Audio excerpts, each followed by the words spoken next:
Ja, mir ist natürlich Songwriting auch immer ein Thema gewesen. Darum ist auch die Story entstanden, wo wir da geschrieben haben, weiss nicht, woher die Schweiz das hat, dass man nicht für andere Songwriten, wenn man gut texten kann. Ich höre lieber einen starken Song, der von 3 Leuten gemacht worden ist, als einen schwachen Song, wo eine Person darauf bestanden hat, alles selber zu machen wegen Ego. Ich stehe da auch ein bisschen im Konflikt bei der, was da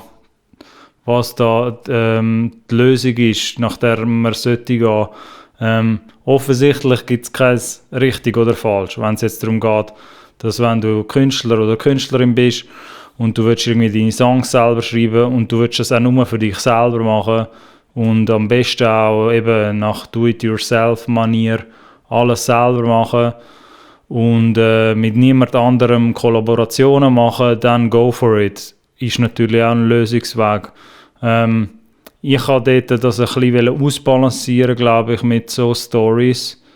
dass ich das immer mal so ein bisschen freundlich reminden tue, weil ich auch gesehen auch unter der jungen Generation, dass es vielleicht Leute gibt, die halt gut im Texten wären und vielleicht deine eigene Musikkarriere, sage ich jetzt einmal, hat halt noch nicht richtig Feuer gefangen oder ist vielleicht auch ein Prozess, wo so oder so länger würde gehen, bei den meisten, würde ich mal meinen. Und ich fände es jetzt schade, wenn man für die Zwischenzeit nicht auf die Idee würde kommen, dass man halt auch für andere Leute zum Beispiel könnte Texte oder ihnen Songs geben. Also wenn ich jetzt mit Songs gehe, wenn du halt einen fertigen Song hast, man könnte sogar auch so weit gehen, weil in anderen Ländern, in anderen Musikmärkten passiert das natürlich schon seit längerem, seit Jahren oder Jahrzehnten, würde man sogar argumentieren, wenn man historisch schauen, dass wenn du jetzt gewisse Songs hast, die vielleicht auch nicht aus der Ich-Perspektive geschrieben sind, oder vielleicht irgendein Storytelling-Song oder irgendein Song, wo man auf andere Leute könnte anwenden könnte, haltet dich auch nichts davon ab, den Song jemand anderem zu geben. Und nachher tut man sich einfach einigen bei den Suiza-Einnahmen beziehungsweise auf der Verlagsseite, dass man irgendwie, wenn du jetzt den Text mitgeschrieben hast, dass du natürlich auch Textrecht bekommst, beziehungsweise Textanteil.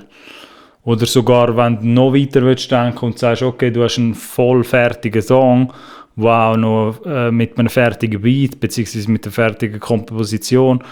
dann kann es auch sein, dass du jemand anderem kannst geben kannst. Die andere Person ist der Interpret oder die Interpretin, aber den Song geschrieben und komponiert hast trotzdem du dann. Und wieso ich dann in so einem Moment sage, oder wieso wir so Sachen diskutieren wie ich höre lieber einen starken Song von 3 Leuten, anstatt einen schwachen Song von einer Person. Da gibt es jetzt auch nicht das besser oder schlechter. Aber ihr müsst auch ein bisschen verstehen, ich bin natürlich sehr auf Songbasis konzentriert. Die Künstler und Künstlerinnen meistens im Anfangsstadion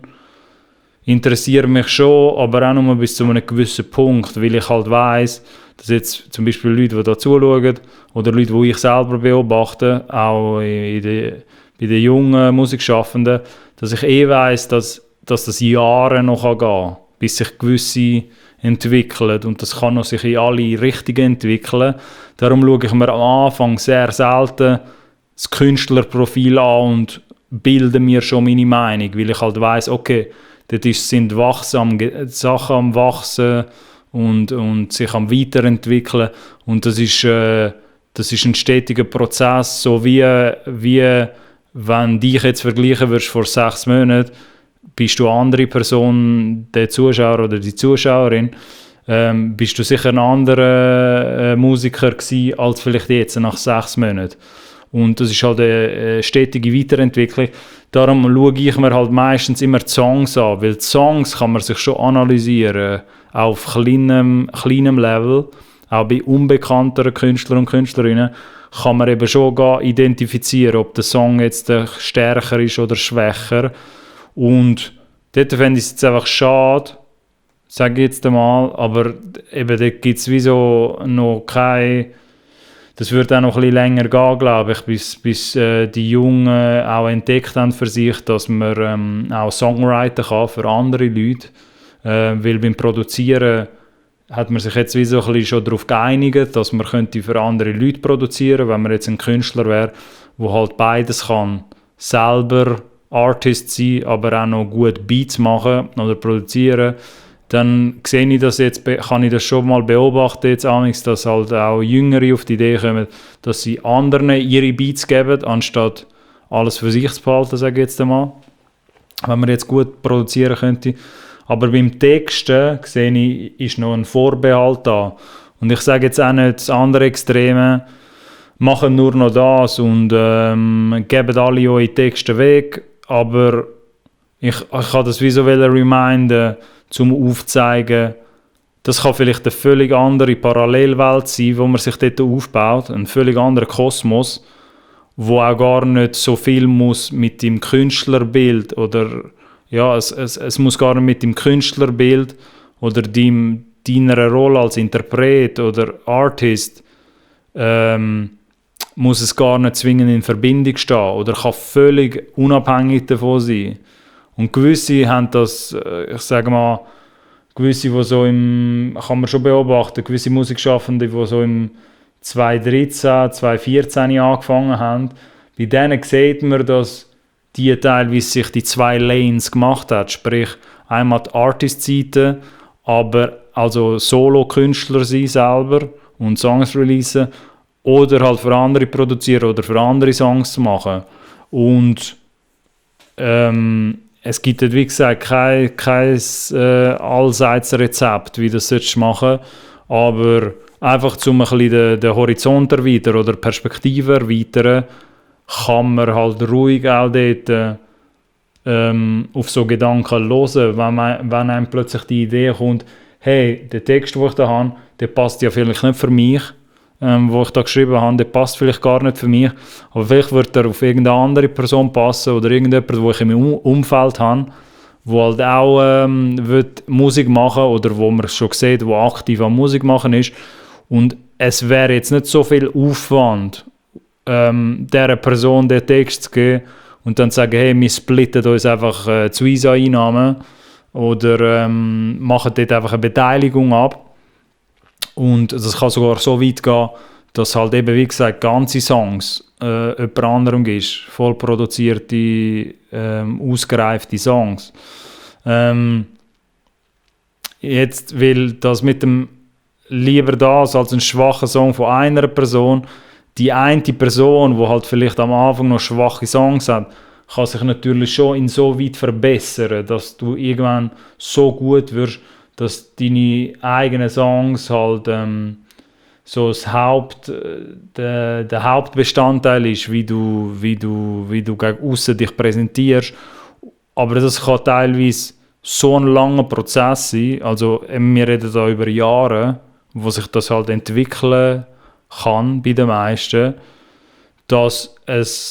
du in dieser Zeit auch einfach könntest noch mit anderen nicht nur Kollaborationen machen im Sinne von sich featuren gegenseitig, von dem kann man auch viel lernen, aber das ist mal irgendwie auch für andere Episoden,